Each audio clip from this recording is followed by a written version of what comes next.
Tevis, I knew that the completion rate was 50% or even a bit lower, and I'd had a really, really good ride at Wild West in the end of May, and she'd come out of it looking pretty good. Although looking back now, almost a year later, I kind of wonder if I was fooling myself a little bit. The race had gone well, but the third day of that ride it was really, really tough. It had gone a lot longer than I thought, and there was a nagging bit of doubt in my mind, but I ignored it and pushed onward because that's what I do. And I knew I was going to be faced with several issues. I had to replace my saddle. My saddle no longer fit. It was resting on the withers. Wasn't happy with my saddle pad, so I was changing that up. But I was a half full glass person and figured it was just going to all be okay.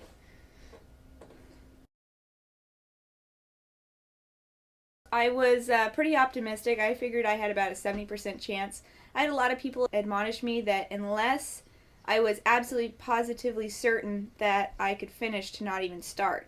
But, I don't start any race that way just because I've been pulled so many times on minks. I've gotten a good appreciation for how difficult endurance is, and so I don't take my completions for granted. So I'm never 100% sure that I'm going to finish a race.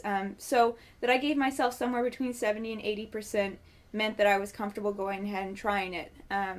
One thing that was, as it got closer and closer to the race, I was more and more confident that I was going to be able to see it to the end, especially after pre-riding the trail.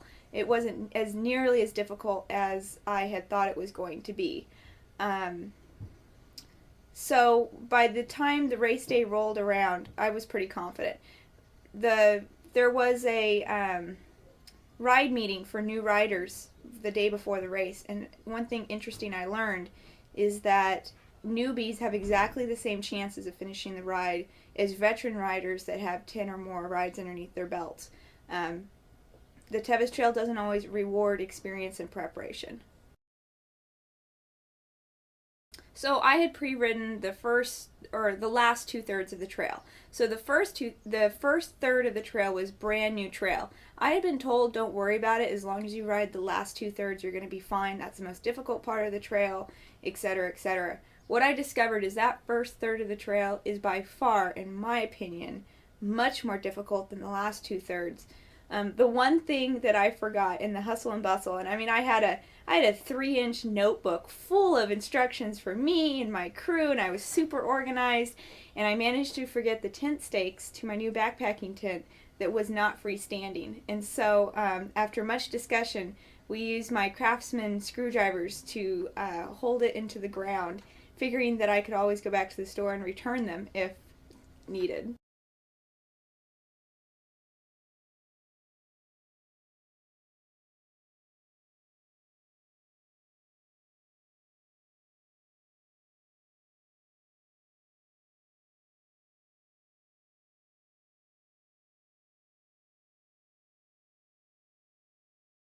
So once I got to Robinson, I was feeling a little trepidatious. I can see how luck was playing into it, and I wasn't sure how my luck was going to play out. She looked good, but it was a tough trail, and I knew that, something could happen. A rock could have my name on it. As I went through the second third of the trail to the dinner check at Forest Hill, going through the canyons,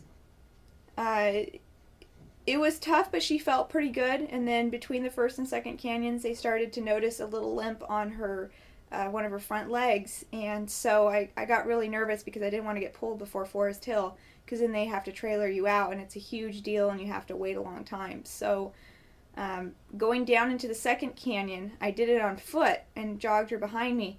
And it was really stressful because on the first canyon, I had seen a horse that had gone down and had died right off of the trail because it just took one little step and fell off the side of the cliff.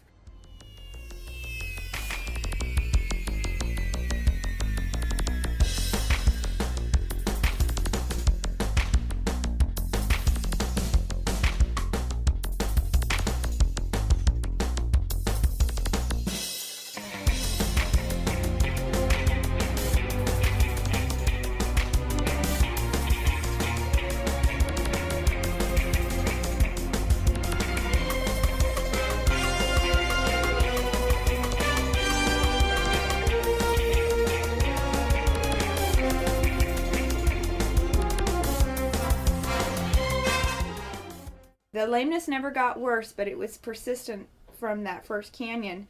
And then I knew that I was going to pull at Forest Hill, but my goal was just to keep her sound enough to get there.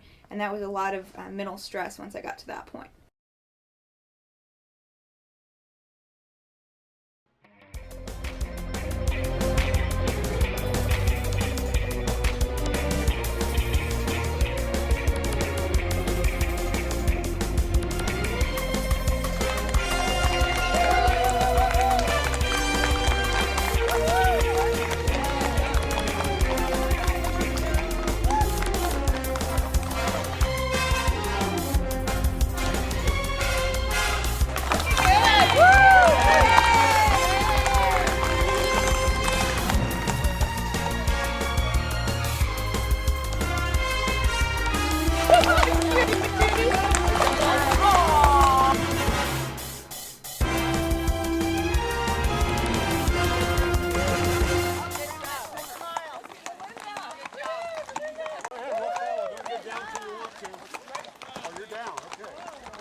Better not show up on the internet.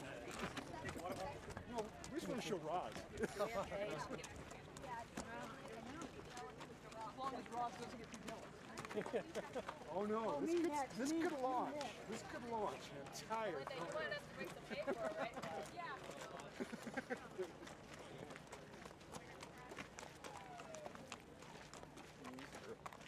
Easy girl. Easy girl. She ate most of it. Tossed it. I was thinking of it too. Hey Melinda, we want to keep shoving hay down her, right? Oh yeah, as much hay as possible. Bring hay. Hey, went to get some.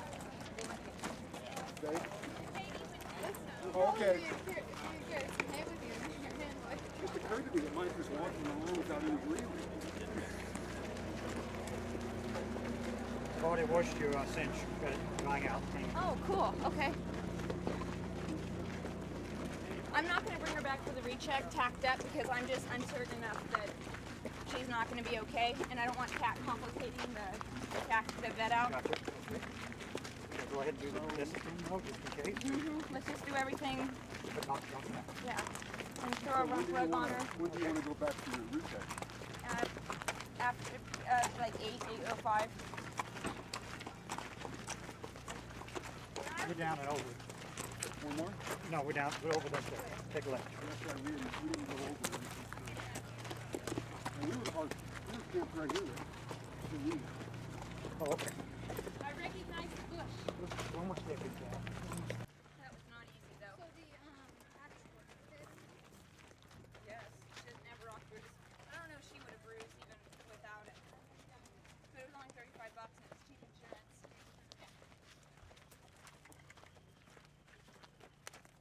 I see makes a bullseye for all the hay and bucket looking type things.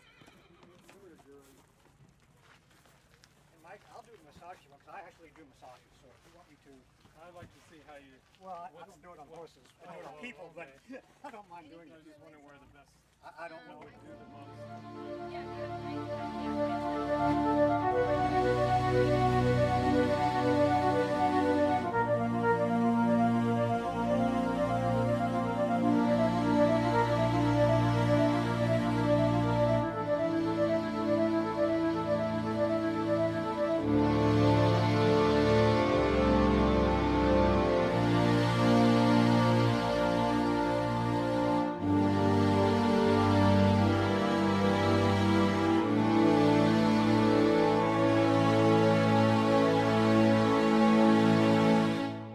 I knew I was going to pull.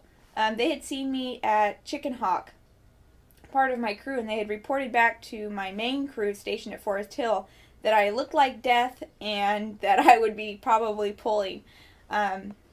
So they were kind of ready for that. I felt kind of miserable. I mentally kind of burnt out from trying to manage her lameness on the trail and get her sound enough to get there. She pulsed in right away. She's really good about that. I felt fabulous after my shower. Mom had set up a shower tent for me, and my crew was just shocked the difference before and after shower, and I got into my new clothes just in case I was going to go down the trail, and I just felt like $1,000,000 talking and laughing, and I was ready to go back out on the trail again if I needed to. The entire experience of Tevis is kind of hard to describe because when you spend so much time preparing for it because it's such a big event, so you're planning for every single event that could possibly happen, and once you get there, you're just following the plan, and you don't have a lot of time to just daydream about, oh, this is so lovely, and look at that, and look at the view, because you're so focused on just trying to get there because you know that odds are you're going to get pulled. One of my decisions to pull was because I did know what that last third looked like, and even though it wasn't real tough, single track just takes its toll on the horse, and one little stumble, and if they're too tired to catch themselves, then off the cliff you go.